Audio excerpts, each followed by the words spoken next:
Good morning, YouTubers and God's owners. I woke up this morning, actually yesterday before I went to bed. I was having some thoughts about making a video concerning the whole Luciferian followers versus Jesus thing. As I go through my YouTube accounts and look at some of the comments and questions that people leave, it dawns on me that really what we are involved in is this big race for belief. It seems that part of the world is trying to get folks to believe in Jesus and the things that Jesus espoused, and some of the folks is trying to get people to be more of a Luciferian type of worshiper, following the enlightener. And there's all kinds of confusing things as to who is who in not only the Bible that most Christians read today, but other writings and works as well. I find in my experience that most people who follow Lucifer or the light bearer, as many writings call him, I find that most people who delve in that aspect have a certain goal, and I don't think they're trying to hurt Christians per se, but I often get the impression that they really believe they're trying to elevate Christians from this Stone Age belief into a higher level of learning, and that's fair enough. I mean, that's what Christians try to do to the world. I mean, it looks to me that a lot of people trying to help a lot of people get on board. Now, what is that, a selfish reason, or is it a good reason? I've come to the knowledge that nobody really minds being in hell, but nobody can even fathom the thought of being there alone.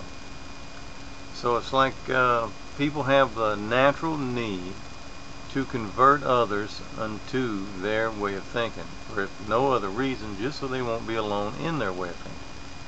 And I've seen that with other groups of people, not just the spiritual belief. You can take the homosexual community, for instance. If you never noticed the trait of many homosexuals, like with homosexual gay pride parades and agendas, voting agendas, and so on and so forth. I mean, they really don't mind being homosexual, but they don't want to be the only one in a small town to live as an outcast. So it's natural that they try to induct people into their way of thinking and their belief system of sexuality, if for no other reason. So they won't be the only one around, or in very small numbers, who believe and think the way they do. I mean, that's human nature. To have that outlook. Now, sometimes it gets confusing when you're on a spiritual trail and you're looking at things of Lucifer versus Jesus. Sometimes the line gets real thin. Sometimes the line gets gray, and it's hard to tell one from the other. And it's hard to tell. And I know it sounds silly, but it's true. There's many places in the Bible where people will tell you it's talking about Lucifer instead of Christ, and so on and so forth. And that's the main reason I say it. Sometimes it gets hard to tell one from the other, because it does. So what I do, one of my trump cards is to discussing or processing the thoughts of Luciferian beliefs versus Jesus's beliefs. I think it's the best thing to do is step out of the loop and look into the loop and kind of observe. Now, the Christian versus the Luciferian. Look at how they interact with society. Society is a place that not everybody is strong and well, like we would like to think that nature is. You can look at nature, and it's like, say, a herd of wildebeest or something in Africa. You're old, you're indigent, you're sickly, and you're weak and slow to catch on, are going to be weeded out by the lions and so forth, and that's what assures a healthy herd of wildebeest. Humans are not like that. Humans give extra attention to the sickly, the indigent, the weak, to help them along. Uh, Try to, it's mercy is what it is. It's kindness. But people that, from what I gather from the Luciferian beliefs, don't believe that it's a kindness to help a sick one along or a weak one along. It's only bad for the whole. And as a naturalist, I can certainly see problematic problems of the belief of helping along sick and indigent and so forth in nature. But we are very much different from all nature, as in, other than the obvious physical reasons, man is probably the highest and closest level to hone his soul. He's probably the highest of all in the chain of life on earth to seek God. Now, stepping out of this loop, what do we see from the Christians versus the Luciferian believers? The Christians, even in a sorry-ass plastic state, which is 99.9% of Christians today, I call them a plastic church or a plastic people. Plastic meaning that they're throwaway, disposable, not very deep, versus something that was made 50 years ago, good, hard, solid, strong steel. You can look at almost everything to see that today everything is made plastic and disposable. And I think our spiritual beliefs have adapted to that same theology. Something that's easily to dispose of when something else better comes along, and so on and so forth. But even that group of people, the sorry-ass plastic state of Christianity, seems to be more giving and nurturing and loving than the most highest class of a Luciferian. When I say highest class, I mean most well-studied, most spiritual seeking, really hitting hard the books and learning things about Lucifer and how they think the world ought to go, and so on and so forth. And what I'd like to cite is a personal witness, not so much a proof, but a personal witness and a testament to that. Is a few years ago, I'm from down here in the South, in Louisiana. We survived Hurricane Katrina. And I'm sure most everybody watching this video saw the footage on TV about Hurricane Katrina. And trust me and believe me, you did not see shit. Hurricane Katrina was a lesson in life if you were close enough to witness it firsthand. The people coming in out of New Orleans needing help, flooding one major city to another one, which I'm right next to Baton Rouge, so I mean a lot of the influx, the exodus from New Orleans came to Baton Rouge, and I heard and saw a lot of things. There was a lot of stories, and one thing that struck me personally that had a profound effect on me was who helped us. Well, everybody that was watching the thing unfold on TV think that it was the Red Cross and those type of organizations. And believe me, the Red Cross did come in droves, no pun intended, and they did come in big numbers, but it was a funny thing. They all came in brand new trucks that were just purchased and bought for this thing, and they didn't even have Red Cross stickers on many of them yet, because they were going hot off the press for Hurricane Katrina's sake, and they were buying trailers, and they were buying and renting buildings, and they were setting up this huge conglomerate of help, let's call it. And then they had the thing on TV with the Red Cross concerts, Bruce Springsteen, all those guys were on there. Donate your money to Red Cross. And that was to suck up charity. Because see, people really felt bad when they saw those images. People really are a giving entity, and they wanted to give to help. But then the Red Cross jumped in there as a catch-all to catch that charity and make themselves strong and buy themselves new trucks and new airplanes and all the things, trappings that come with the Red Cross. Is the Red Cross evil, bad? I think so, because of who they are, what they stand for. They come under the guise of helping people, and really what they do is they consume the world's charity and keep it for themselves in large share. For every dollar you give the Red Cross, I would not be surprised if it would be less than 1 penny, 1% that would actually make it the help of the people. And one of the things I did notice was all these plastic churches I'm talking about, many of them who are all milk or no strong meat, all milk type churches that have no real spiritual accord. Funny thing, they all showed up with jambalaya pots and 50-pound sacks of rice and beans that they got from Sam's type stores and so on and so forth. And they showed up in droves, and they showed up cooking for these people, these indigent people on this exodus out of the city in hard times. And it was them who was feeding those people. And there was programs that the churches could get in touch with the Red Cross, and it never seemed to materialize. These people, these Christians, were helping this lost, bruised, and wounded people.